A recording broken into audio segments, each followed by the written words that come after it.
family, and colleagues who are here tonight. As Liz said, many of you came from long distances, especially my brother, and it is really fabulous. I mean, to look out at this room and to see all the different people from so many different parts of my life, and people I don't know who are here too, who came from, the other inviters to this event. It's really extraordinary. Your presence and your support, and the support of many others who wanted to be here tonight but couldn't make it, is really a great tribute to me and to BALI in and of itself.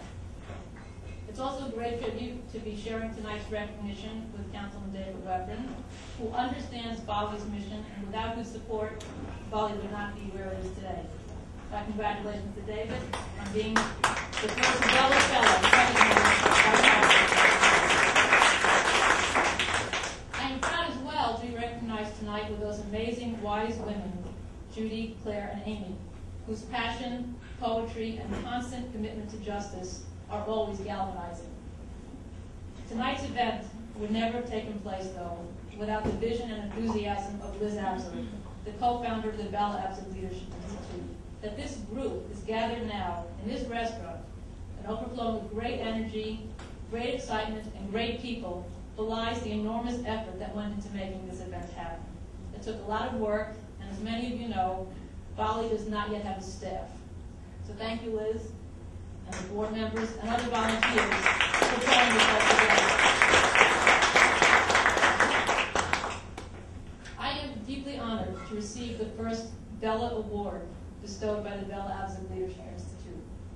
As Gail said, to many of us of a certain age, Bella was an inspiration.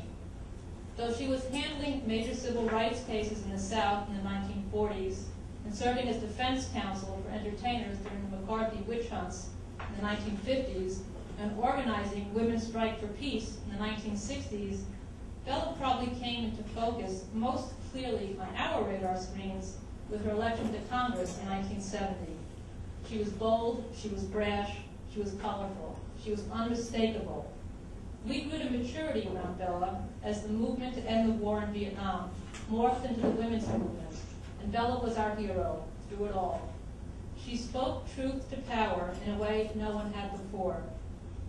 In the 1970s, to her death in 1998, Bella was a powerful force for change, first nationally and then globally. She challenged, she questioned, she researched. This is the lawyer speaking. She navigated the nuances of procedure, and she creatively used rules to advance the issues she championed. She built coalitions. She was, as Gail said, a brilliant strategist. She called her friends, as I understand, at 2 o'clock in the morning to brainstorm tactics, which of course did not make her the most popular person in their household. But as a result, Bella got things done. Many of the rights that we take for granted today are the product of Bella's insight and perseverance. Yes, she lost some elections along the way.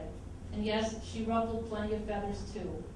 But she always stood up to adversaries with courage and conviction, intelligence and wit. She was outraged and optimistic all at the same time. She was truly an idealist who, until she died, never gave in and never gave up.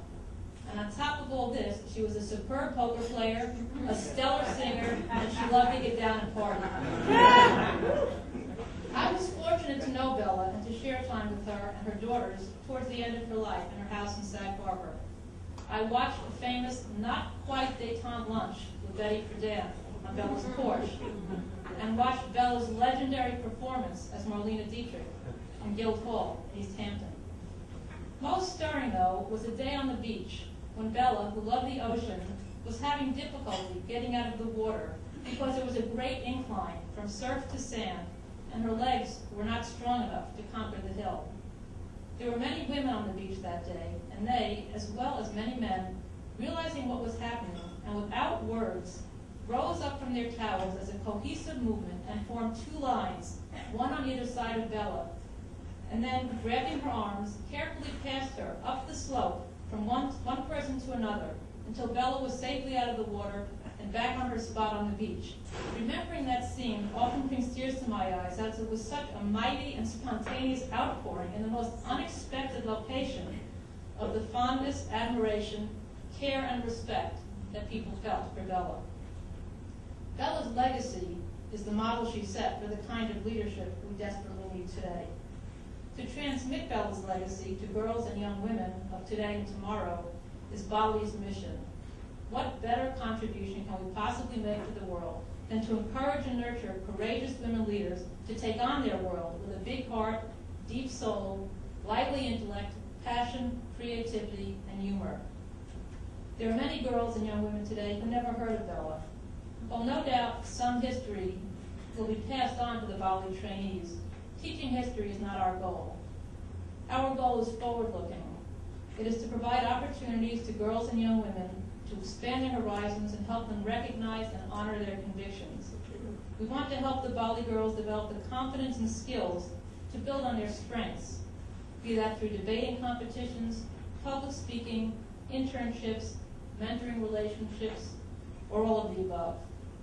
And then we want to support them as they move on and apply their emerging leadership skills in their schools, communities, and eventually in their jobs, and maybe even into politics, if that's where their passions take them. And all of you here tonight are helping make that possible.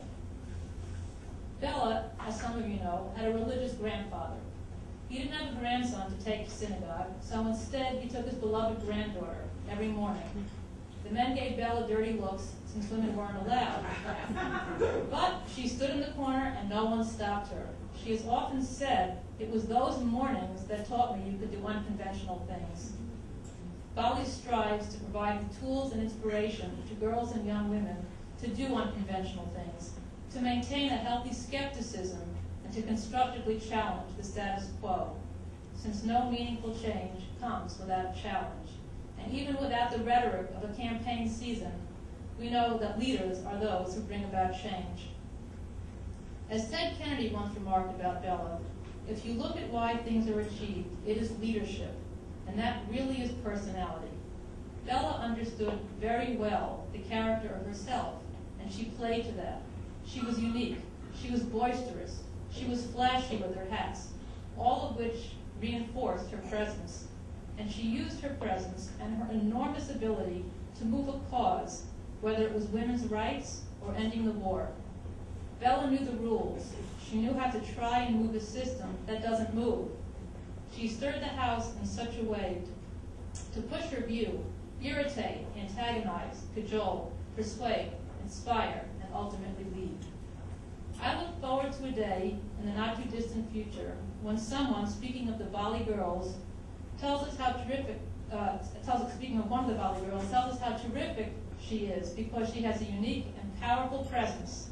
She knows the rules. She stirs those around her to understand her view and is able to cajole, persuade, inspire, and lead.